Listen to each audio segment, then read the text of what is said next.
বিশ্বকাপ ফাইনাল। একদিকে বর্তমানের বিশ্ব চ্যাম্পিয়ন আর্জেন্টিনা, অন্যদিকে ইউরোপের চ্যাম্পিয়ন এবং টুর্নামেন্টের সবচেয়ে সংগঠিত দল স্পেন।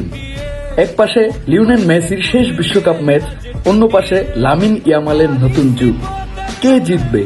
মেসির রূপকথার সমাপ্তি নাকি স্পেনের নতুন রাজত্ব? আজ আমরা আবেগ নয়, শুধু ডেটা, ট্যাকটিক্স এবং বাস্তব পারফরমেন্স দিয়ে তা বিশ্লেষণ করব। আর্জেন্টিনার শক্তি। আর্জেন্টিনা এই বিশ্বকাপে সবচেয়ে বেশি গোল করা দলগুলোর একটি। আর আর্জেন্টিনার সবচেয়ে বড় শক্তি হল লিওনেল মেসি। পুরো টুর্নামেন্টে তিনি শুধু গোলই করেননি, বরং প্রতিটি আক্রমণের মূল সৃষ্টিকর্তা। তিনি বল পেলেই একটি পাস, একটি ফ্রি কিক, একটি মুহূর্ত, সবকিছুই বদলে যেত। মিডফিল্ডার এনজো ফার্নান্দেজ, অ্যালেক্স ম্যাকলিস্টার এবং প্রেভেস, এরা তিনজন বল অপোনেন্টস নেওয়ার সাথে সাথেই তাদের থেকে কিভাবে বল ছিনিয়ে নিতে হয় তা ভালো করেই জানেন এবং সেই কাজটিই তারা করেছেন।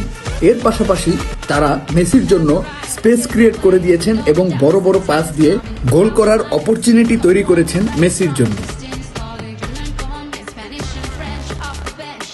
কোয়ার্টার ফাইনাল এবং সেমিফাইনালে আর্জেন্টিনা প্রমাণ করেছে যে বড় ম্যাচে কিভাবে ফিরে আসতে হয়। মিশরের সাথে 2 গোল হজম করার পরও যেভাবে তারা লাস্ট মিনিটে কামব্যাক করেছে তা আসলেই অন্য কোনো দলের পক্ষে আমার মনে হয় না করা সম্ভব।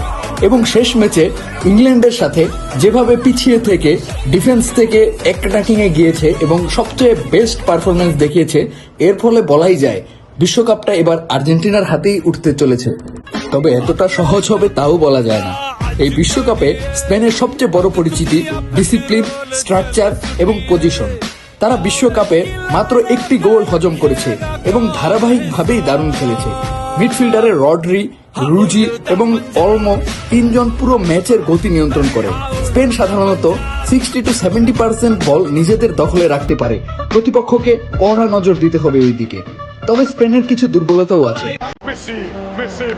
আজকের ম্যাচটা শুধু একটা বিশ্বকাপ ফাইনাল নয়, আজ হয়তো শেষবারের মতো আমরা আকাশী নীল জার্সিতে লিওনেল মেসিকে মাঠে দেখতে পাবো।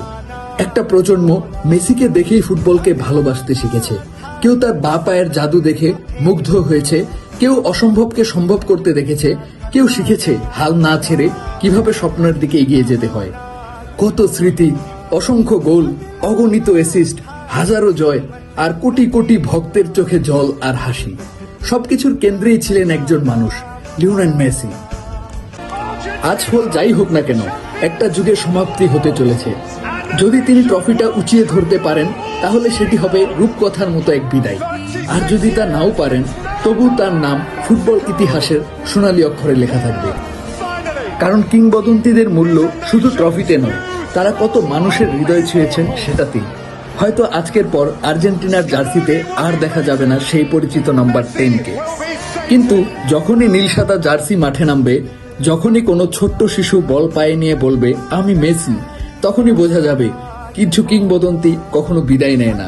তারা থেকে যায় প্রতিটি পাসে, প্রতিটি ড্রিবেলে, প্রতিটি স্বপ্নে। গ্রেট লিও, ধন্যবাদ মেসি ফুটবলকে আরো সুন্দর করে তোলার জন্য।